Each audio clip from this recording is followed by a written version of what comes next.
Hello all, playing some Torens Fist of the Angels today. Just wanted to show you this one really quickly because it does show one of the, what I think is an auto-include in this deck. Feel free to scrub through to the next chapter to watch the actual game if you want to. Basically what happens is we get down Lightning Greaves on turn 2, our opponents set up their mana as you tend to in the early game. And then we did draw into Adeline at some point during the proceedings, so that means a turn 3 Adeline with Hexproof and Shroud on there, as well as the Vigilance that is printed on. So we play the Adeline out and start swinging in by turn 3. Luckily no creatures in play, so get to keep a lot of these human tokens. Get to have a look at the cool tokens from the Crimson Vow set as well. The mono-red Achroma player in the middle went for the Karth, animated their mountain and then kind of scooped after that. I think they assumed that the mountain would stay animated and protect their commander, but that's only till the end of the turn with that one. So we draw into Nature's Law, we can get some extra mana out with that and then cast our Fist of the Angels. Put Shroud and Haste on that with the Greaves and turn everything in sideways again. Take out the Karth while we're at it. And of course Adeline makes even more humans for us, so only turn 4 here and we've absolutely littered the board with humans. So after losing Karth, the Achroma player decides to scoop it up after that. And then I decide to cast the brand new Hopeful Initiate as well. That has training, so it can turn in sideways, put a plus counter on itself. We want as many plus counters as we can get into because we've got a relevant enchantment in hand as well as some card draw. So about to turn in sideways with everything again, and Utter End goes onto the Adeline. That has done more than enough work for us here, so don't mind that going down. But Adeline, the main thing that I want to show you here, because look at how much work it's done for us. 3 mana for 6 1/1 humans is pretty damn good, as well as dealing some damage to our opponents. So just turn everything in sideways, and is Gavany Township being activated, ready for the enchantment that turns all of our creatures into angels if they've got plus counters on them. And like I said, we've also got the card draw that cares about plus counters as well. Our opponents decide to scoop it up there. Pretty fast one for us thanks to the Greaves and the Adeline, but just wanted to show this one to all of you because it does show how fast certain cards can be in the deck. Now let's get to the real game. This video is brought to you by a huge mountain of drugs. Torens Fist of the Angels versus Hogak, Lavisa, and then a couple of partner commanders in Nadia and Tana. Got high hopes for this commander. I think it's very underrated and hardly anyone's excited about it for some reason. Got high hopes for this opening hand as well. We will certainly keep that, some ramp and means of doubling up our counters. Getting some plus counters on the Esper Sentinel would be really good.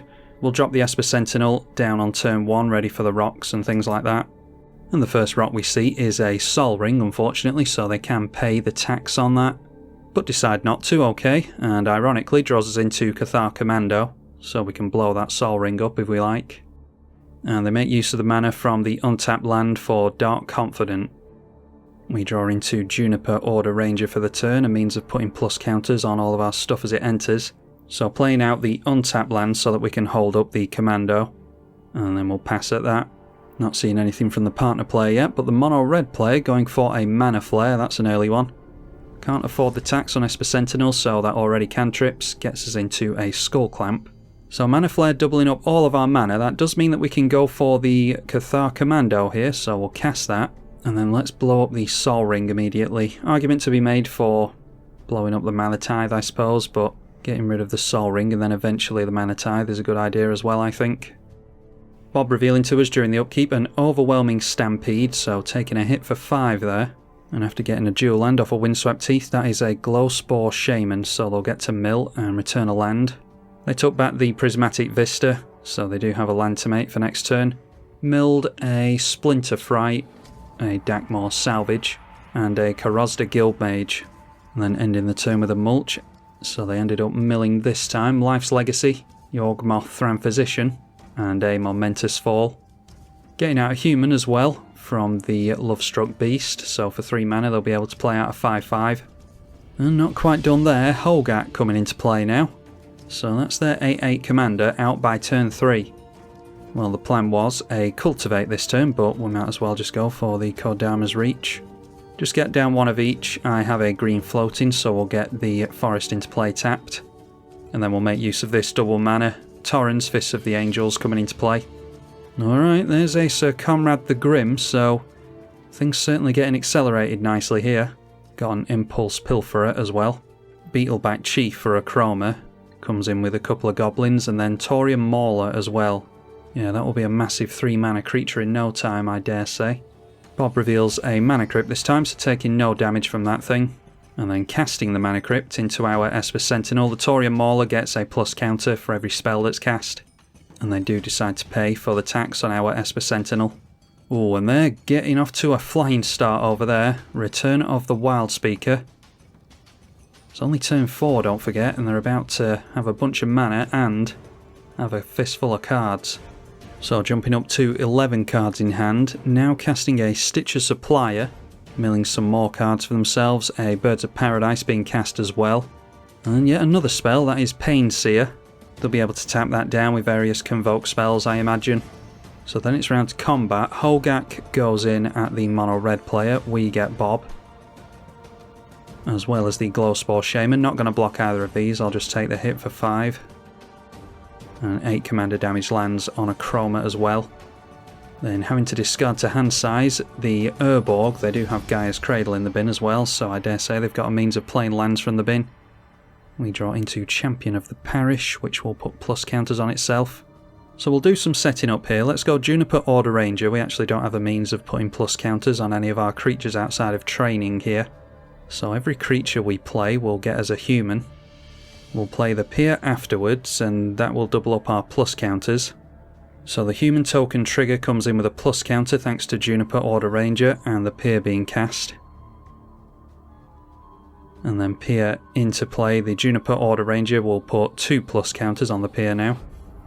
And then I want to set up with this Falconer. We'll be able to take a player or 2 out maybe, so we'll surprise our opponents with that next turn. Let's go for Thalia's Lieutenant here and get a plus counter on all of our creatures. Actually 2 plus counters on all of our creatures thanks to the Peer.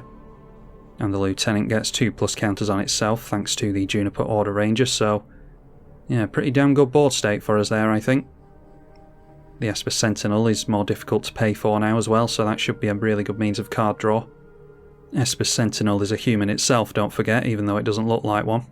The Jund player taps out into Nadia. No tokens over there yet, thankfully. And then we see another commander from the mono red player, Lavisa Cold Eyes. And also, thanks to the double mana, managing to slam down Berserker's Onslaught, which is attacking creatures you control have double strikes, so yeah, so it's a pretty crazy game so far. Both the Taurian Mauler and the Goblin goes in towards Hogak. Stitcher Supplier just jumps in the way of the Shapeshifter there. That does trigger Sir Conrad because a creature died, and then they'll get some self-mill as well. So once again, round to Hogak's turn, a Nyxweaver revealed from the Dark Confidant this time. And they play and crack the Prismatic Vista that they grabbed before. So going in now for the Overwhelming Stampede. They do have a lot of power on board, so yeah, be able to do a lot of damage here. Feeninger's card draw with that, just getting to a basic forest. And then throwing down the Nyxweaver that they revealed as well. So Hogak's swinging into Lavisa. And the rest coming in at us by the looks of it, unfortunately. Was hoping to take this player out with the Falconer next turn, but we might have to do some blocks here. So the Juniper Order Ranger can take out the Glowspore Shaman because it won't die to that. All these things have trample, don't forget. And then we're going to have to throw some creatures away, I think. So the Lieutenant, the Esper Sentinel, and a token can go on their token. Trade them for those.